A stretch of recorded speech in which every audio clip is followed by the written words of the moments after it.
Welcome to the Wealth Matters podcast, where investors come together to better understand how to build passive cash flow and create generational wealth without all the confusing mumbo-jumbo. Here's your host and co-author of Amazon #1 bestseller, Alpesh Pamar. Welcome to Wealth Matters podcast. I am going to talk to Kim Daly today. Kim brings lots of experience in franchising business. Actually, for the past 20 years, she has been helping people realize their dreams of business ownership through franchising, while helping thousands of other people to live their dreams of business ownership. She has been living her own.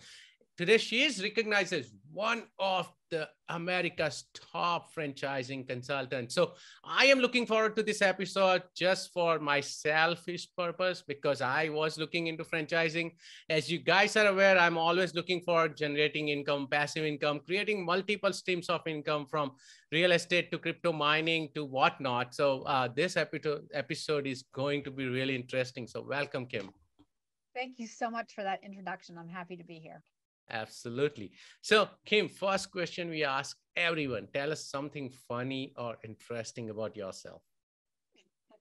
Something funny about me? Okay, well, so I was a biochemist. I don't know if it's funny, but it's funny that I'm like one of America's top franchise consultants, and I started out as a biochemistry, a summa cum laude graduate, biochemistry major, sports nutrition minor, thinking I was on my way to med school. Wow. And I ended up answering a classified ad in the newspaper, Alpesh, and it was for a franchise consulting company, different from the one I'm part of today, but it deviated. But literally, when I found franchising, I was like, this is where I belong. You know, this is an entire industry of people helping people. And every day people wake up to live their dreams. And I sort of always had that entrepreneur in me. And so I never made it to med school, much to my father telling me, you're never going to go to med school if you take that job. And I'm of like, course. Oh, Dad, totally going. Yes. Dads are always right. Yeah, I tell my daughter all the time. I'll tell her, your dad's always right. Whatever he says, he's right. So how did you get started with this franchise business? Was it through that classified ad? Yeah. So just, I ended up doing that job that I answered in the ad for about 3 years. And then I left to start my own business. Right. So I'm like, I got that entrepreneurial bug, and Yep. I went out for 5 years and I started several different businesses, and I was successful. But as you may know, if you started a business, Alpesh, like entrepreneurship is very lonely. And Yes. I knew what franchising afforded people. And it was really around 9/11, and I was living in South Florida, and I wanted to get back to my family in New Hampshire, and I wanted to make a change, and I was ready, and I was turning 30 years old, and I wanted some stability. Like entrepreneurship was sort of like flying by the seat of my pants, just sort of making it up as I went. Yes. And I felt like I needed more systems and more processes for something to be more long-term sustainable. And so I ended up turning back to my franchising roots, and I found FranChoice, which is the company that I'm still blessed to be a consultant with 20 years later. Wow. And it's been the ride of my life. I literally was born for this opportunity. Like no one says, oh yeah, when I grow up, I want to be a franchise consultant. I didn't know that that's what I would call it, but 100%. I love helping people change their life by learning about franchising and starting franchise businesses. Oh, that's awesome. So have you ever owned a franchising business as well? Yep. So this business that I'm in is my own. It's a franchise. It's my business, and it is a very full-time business. So if your question is around brick and mortar, no, I invest in brick and mortar passive investments. Okay. Because 100% of my time for business ownership, I want dedicated to this, because I've built this business to such a level that it would be foolish for me to be diversified in any other business at this point. Oh, that makes sense. So you mentioned before we started recording that franchise industry survives, right? And pretty much thrives. So how does the franchise industry grow in good and bad times? Yeah, it's a really great question. Years and years and years ago, a mentor taught me that, like in good times and bad, franchising wins. So what people invest in and their motivations for investing will change, right? So in a really good economy, people want more of the American dream, right? And so they're investing in their future. In a bad economy, people lose jobs, the stock market crashes, they have to reinvent themselves financially, like in 2008, 2010, and they have to replace that job income. If there's a lot of unemployment, they may not get rehired, especially if they're over a certain age in corporate America, right? I saw that for years. It's that, 54, 56, right? You're at the highest end of your earning potential. You're the most expensive on the payroll, right? And they might be able to replace you with someone younger. And you are the slowest. Yeah. And so now what are you going to do? You're not quite ready to retire. Your kids are probably going to college. You got more bills than ever. You can't be without, living off of your retirement. That age group, historically will always turn to franchising around that point. But I mean, I love to find those people before they get there so they can build something that, gets to this semi-passive, what we call semi-absentee ownership level. Okay. So if and when an event in a W-2 job does happen, not of their own fault, right? Then they are not in a position where their entire income has been pulled out from underneath them. They have, and I'm sure that's what you preach, right? They have all these other investments with cash flow. It's so important. And I 100% believe in what you are saying, because I've been through that journey, right? I was laid off in 2009.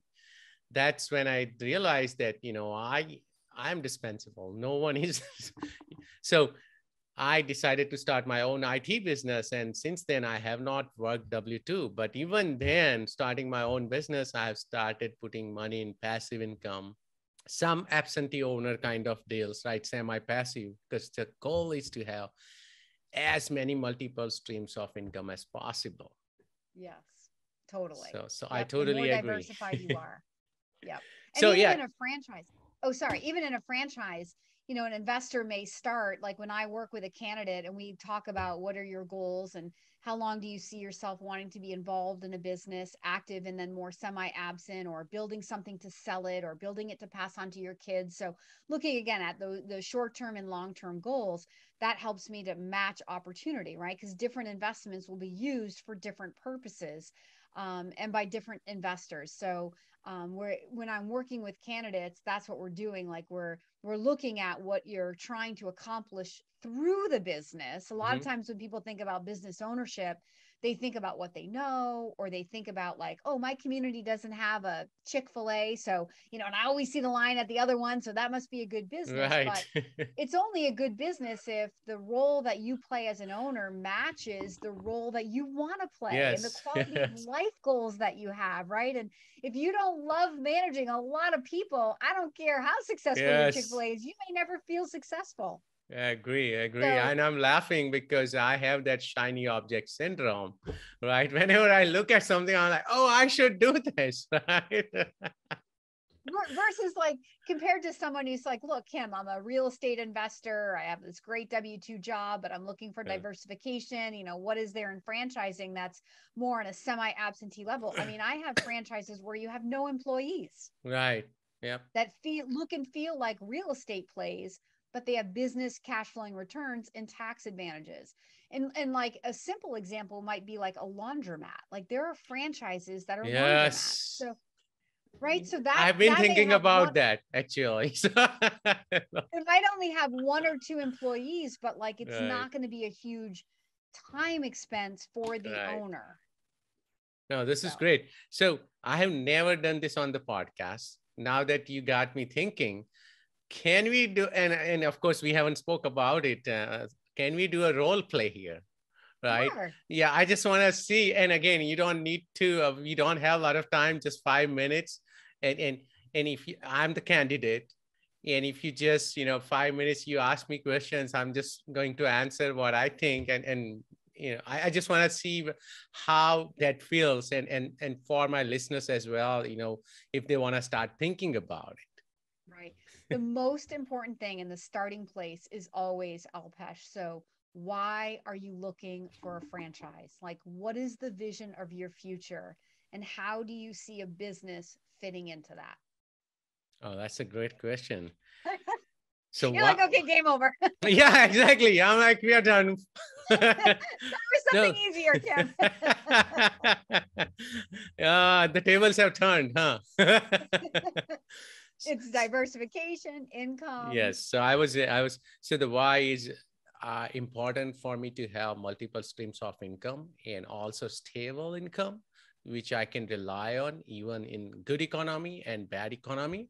Also, I want to be semi-absentee, right? So I may not have a lot of time to focus on that business, but if it can run on its own, of course, no business can run on its own, but if you have the right team in place, the business can run on its own. So those are a couple of things. And the last one is tax benefits, right? Because as a real estate investor, I am always looking for tax advantaged businesses. So I think that's from me.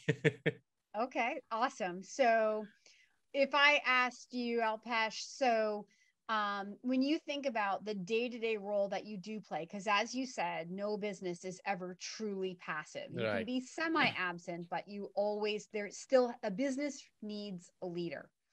So let's talk a little bit about the employees that your business hires, that you like, the kind of leader that you want to be, the kind of people that you want to attract. There are franchise businesses that attract minimum wage, which have plus and minuses. There are franchise businesses that attract true professionals. Like we have one of the fastest growing franchises today in 2022 is a mental health franchise. So you're literally hiring therapists who work in your clinic. So you can go all the way to that level. And then there's like businesses in the middle that have trade skills like massage or hairstylists, or even real trades like painters and carpenters and electricians. So when you think about the type of people, do you have a preference over like who you would want to create jobs for? That's a really important question. And I would even, I don't have to put you on the spot on your podcast, but even so far with like, as a leader, do you envision yourself being more effective with a female employee base or a male? I know these aren't politically correct questions if you're an HR person today, but it's really, really important, because if you feel like your leadership style serves, like there are businesses like a med spa, right? Most of your estheticians are women. Most of your clients are women, right? Yeah, so that's a very different, it's a very different approach to management and a comfort level than if I say, hey, here is 1-800-GOT-JUNK. Yeah. And stereotypically totally male dominated. Right? A minimum wage guy, maybe. Yes. They both have pros and cons. We're not judging anything. We're just saying, as a leader, where do you feel you're going to be the most effective? Because I want to bring back environments that support who you are, where when you walk into your business, you can learn to feel in control. And if you have a huge learning curve, or you're a woman and you just feel like, I'm never going to feel confident managing a bunch of contractor guys, I don't want to bring you back a business like that, right? Correct. So there's that. We talk about risk tolerances. So here's a good question. Alpesh, you mentioned this already a little bit in something you said in the vision question, but let me see what you'll say now. Do you want to sell what people want or what people need? Wow. I want to sell what people need. Why? Because they can't live without it. And coming from real estate perspective, right? Everyone needs a roof to live. So that's why we buy apartment buildings, mobile home parks, or invest in senior housing facilities. I love it. But I'm also, I'm also adventurous. 5% of my portfolio is all, risk taking, which is Bitcoin mining and all. So you always want to take chance as well. Right.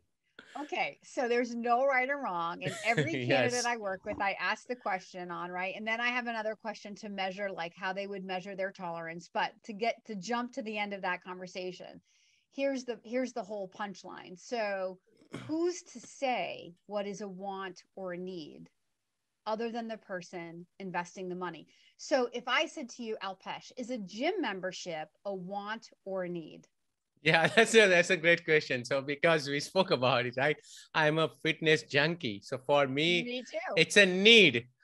But Me for some people, it's just a want that I may go, I may not go, right? So it Right. depends, as you say. Right. So here's another one. Is a manicure for a corporate America executive woman, is a polished manicure on a regular basis a want or a need?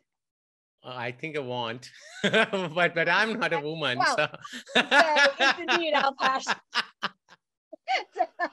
And I think Right. most women would go, my husband would say that that's a want, but I really think that's a Yes, need. But exactly. so the whole point of this conversation that I have with people is never to make anybody wrong for how they feel. It's all awesome. But what I want to do is help people step out of their own like world and like and like zoom out, open your mind. Right. Because when I come back with option, every business I bring to you has an awesome story, or I, Kim Daly, will not be bringing it to you. It Nice. doesn't mean it's going to be the right story for you, but you can't assume that you know the story when I say the name of the business. You can't assume, oh, that's not going to work in my area. Oh, people aren't spending money on that in this economy, or if there's a inflation.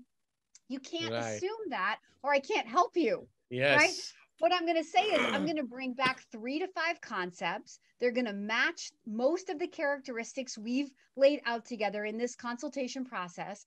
So just go on. I call it a blind date. Just go on the blind date. Just stay open. Right. Allow the franchisor the opportunity to explain to you from an investor perspective, not a consumer perspective, but from the investor perspective, who they are and the vision and why they're growing as a franchise and how they're doing right now and who their customer is and how many of those customers you need.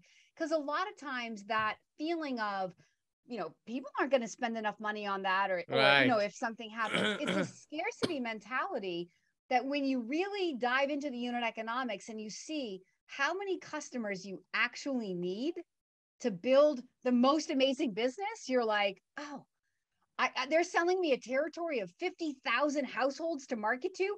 And if I Yeah. have 200 customers, I have Exactly. a $1 300, billion I'm business. good. Yeah. Yeah. So you can't judge until you get into the process and ask the questions. And then you can sift and sort and No, decide what feels best. this was great. This was great. And I was just, when you asked me that question about want and need, I started thinking about Steve Jobs, right? When he created iPhone, people said that this is going to be a want, it's going to fail, this is not going to work. And he marketed it such a way. We all can't live without our iPhone. Exactly, right. Yeah, it became a need, right? So it's We not a live without an want iPhone. anymore. And I don't think Steve Jobs said that, but somewhere I think I read it in his that biography, right, where the person interviewing him figured that out, that he was just converting the want to need every time, from iPod to iPhone to even iPad. When everyone said, oh, this is just a bigger screen iPhone, it's not gonna work. Same thing again. Apple Watch, same thing, right? We you and I said, oh, this is again another same me too, but it just worked. So no, this was And great. you know what, Alpesh, to really sum it all up, it's all based on the leadership. So the number one thing Yes. I want anyone listening to this interview to take away is, when you invest in a franchise, you are not buying a widget. You're buying people.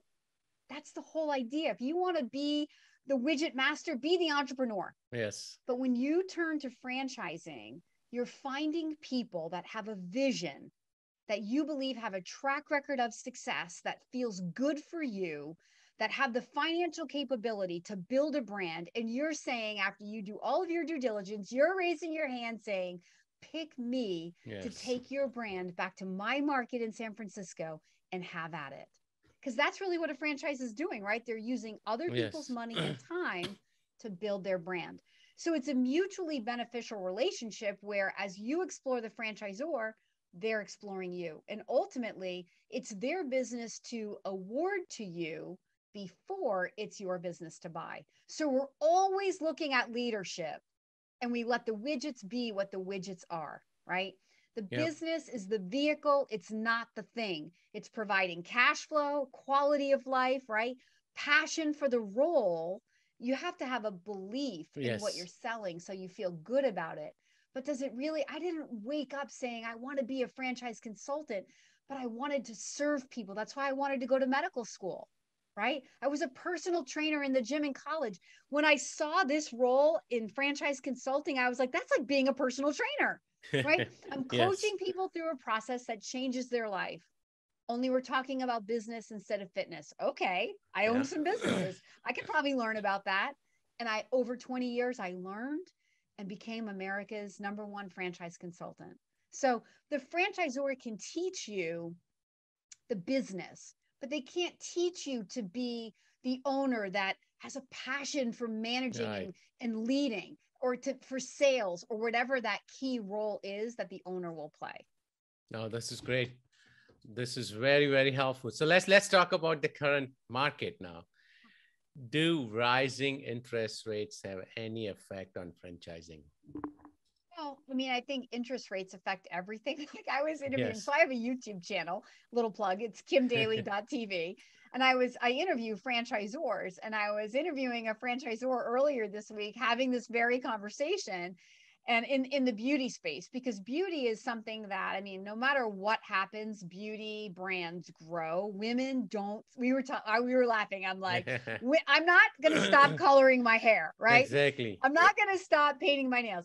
Like the cost of it, if the labor goes up or the cost of goods goes up, or then inevitably as the consumer, my cost goes up. That's what I'm like, oh, so what you're telling me is that the cost of my manicure and the cost of my haircut's going up. And yes. So it impacts in that regard, but it's not like it is now a bad time to invest in a franchise. I mean, listen, is there ever a good time to start a business and change your life? No, right? If you want in, you just got to get in. What I say to investors is, who are worried about it, I'm like, look, if you get in sort of at the bottom or as it's going down, you're going to learn the business at the hardest time. So when it goes up and it gets easier, you are that much stronger. And you never have to worry about what if a recession happens in the future. You're like, been there, done that, check it off the list, right? If you plan to be a business owner for any duration of time, you're going to go through cycles. So correct. You get in when it's good, or you get in when it's hard, but you learn it either way, and it makes you stronger. You might have to be a little more financially capitalized, but shouldn't you always be well financially capitalized? Yep. Whenever you start a business, definitely you want to be prepared. So let me ask you some questions about your franchisor stories, right? So because you work with a lot of franchisor, can you share like the biggest franchisor success story you can remember? Or maybe there are 2 or more.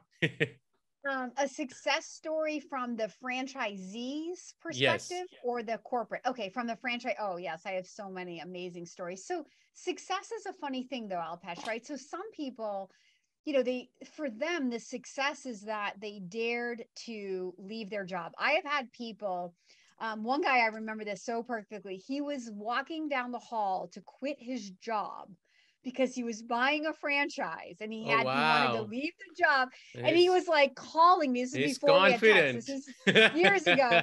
He was like in like a closet in his office saying, I feel like I'm going to throw up. Tell me again that this is the right thing for me to do.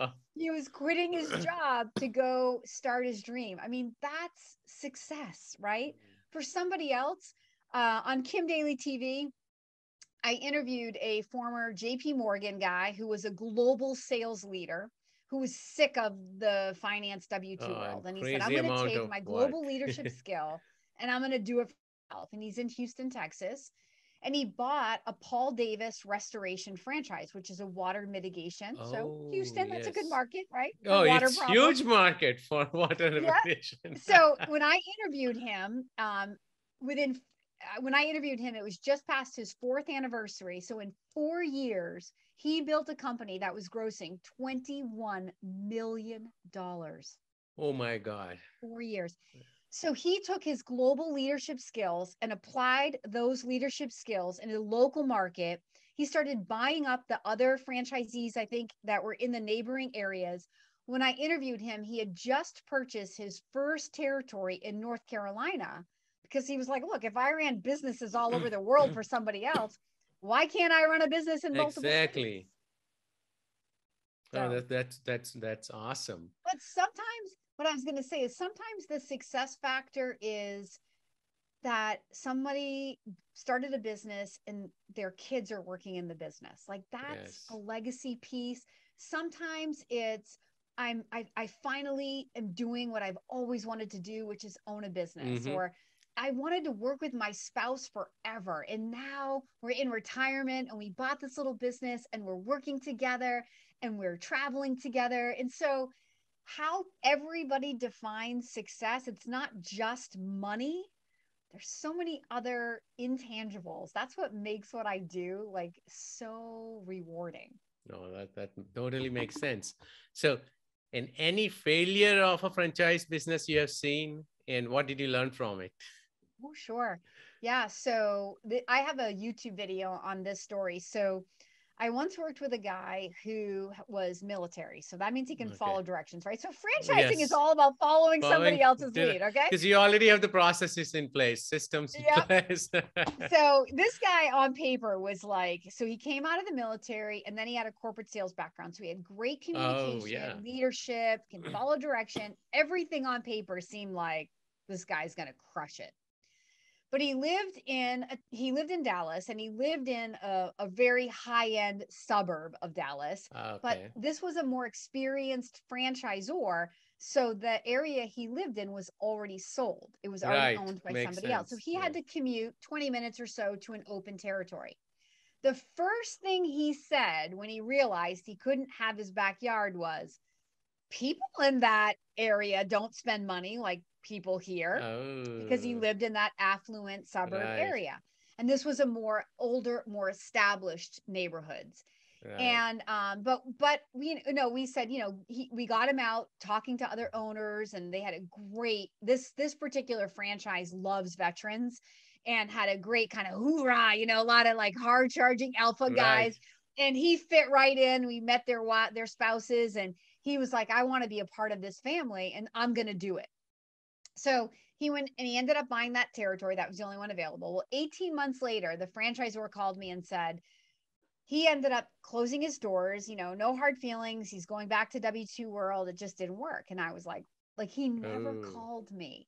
Probably because he knew I would have given him a little bit of grief about it. Like I wouldn't have been so nice as the franchisor. So he ended up closing his doors, but they said, they knew that I had a lot of candidates in the Dallas area. And they said, do you want to resell his territory? I said, well, yeah, I do. Because there was no thought in my mind that the failure was owned by the franchise system. It was what he believed to be true about that territory is what he ended up making true. So the next guy that I found had just got laid off from the executive team of Home Depot, and he lived in that territory. Oh, nice. So he was ecstatic that he could have a business in his backyard, right? He didn't have any of the head trash that he didn't need to commute. He knows the community. He knows the market.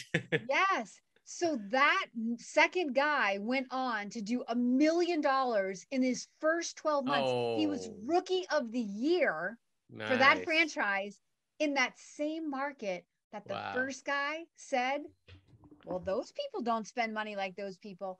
And ultimately, Alpesh, what I learned from that was when a candidate has what I'll call a limiting belief about a territory, they have 100% got to get over it, or they've got to find a different business. Right. Because really what we believe subconsciously, we make true. Yes. Yeah. That's the subconscious mind, right? So this was really good. This was very helpful. Let's take a quick break. And after the break, we'll go to the same questions I ask every guest. You're listening to the Wealth Matters Podcast. The Wealth Matters Podcast. For more info about what we do, check us out at wealthmatters.com. It's wealth, WEALTH, matters, MATRS.com. Welcome back to Wealth Matters Podcast. Kim shared a lot of golden nuggets, so I highly recommend everyone go back to this episode, re-listen, because we have never done a role play, which we did today. So thank you so much, Kim, for that. Kim, are you ready for fire round? Okay, I'm ready. Would you be changing any business or investment strategy after this pandemic is over, or maybe inflation? Today, we saw that inflation is even going back up higher. So are you planning to change any investment or business strategy? I'm not changing anything. The pandemic changed how I did my business. Prior to 2020, I used to travel around the country and host live events. I am so grateful for You don't 2020 have because to. I turned that camera on, built YouTube, Kim Daly TV, which is the greatest thing I've ever done professionally, having more fun creating this valuable evergreen content. I'm never going back to how I did business before. So and no way. You can meet with all the candidates via Zoom. You don't even have to meet in person. Exactly. Right? It's all different now. I'm never going back. No, that's great. Favorite real estate or finance or any other related book? I'm an avid reader. I should say I'm an Audible reader. I always have earbuds in my ears. I read so many books. So my greatest book of all time, it's by Brendan Burchard. It's called Life's Golden Ticket. Okay, I have not read that. It's not an investment book, but it's still a great book about like second chances and taking a chance. But I love, I pay my kids to read like really good books, and I've paid them to read The Alchemist. Oh yes, is like definitely great book. Alchemist and The Richest Man in Babylon. Those two are like The Wealthiest Man in Babylon. Yeah. Yep. And The Strangest Secret. So I have not read that one. Oh, that's Earl Nightingale. For a couple of years, I set a goal on I set a timer on my phone. On the first day of every month, I audibled The Strangest Secret. It's like a 30-minute audible free on YouTube. I would just get on the treadmill. It is such a great reminder that our words, our thoughts, and our words create our reality. And every 30 days for like 2 years, I was just reminding myself, because the story never gets old. You got to watch. Is it similar to that book, The Secret? Have you read The Secret? It's similar, right? Yeah, of course. Definitely read and watch the drama as well. The Secret is about the law of attraction, and The Strangest Secret is too, but more focused primarily on guarding your thoughts and how you speak. Okay. Yep. No, I got to read. Thank you. That's a good one. Any tool or website you recommend or you cannot live without? YouTube. So, I mean, you can find anything on YouTube. Right. Like, it doesn't matter. When my son, he's 14 now, but when he was like 3 or 4, and he all of a sudden was tying his shoe, I was so frustrated trying to teach him how to tie a shoe. Like, I'm trying to remember that little, like, the rabbit goes in the hole. I couldn't remember. And then he could tie his shoe, and I was like, how did you tie your shoe? He goes, I YouTubed it. Like, he was like 4 years old. I was like, oh my gosh, you literally can learn anything from YouTube. Correct. And so I would say YouTube. Oh, thank you. Any advice for beginner investors? Yeah, get out there and invest. Like, I think there's like I've got to do the right thing, right? And then it stops people from doing anything.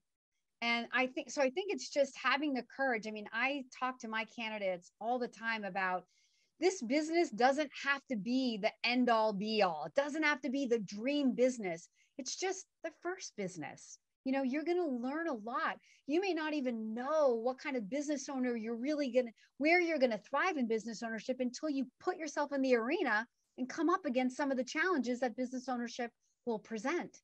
And then you're going to grow, and then you're going to learn, and then you're going to know, if I go back and buy another business, I want to do it differently, or, hey, I want to do it the same. So I think the best advice is to just get started. Perfection is not a thing. Just start and learn and grow and keep growing.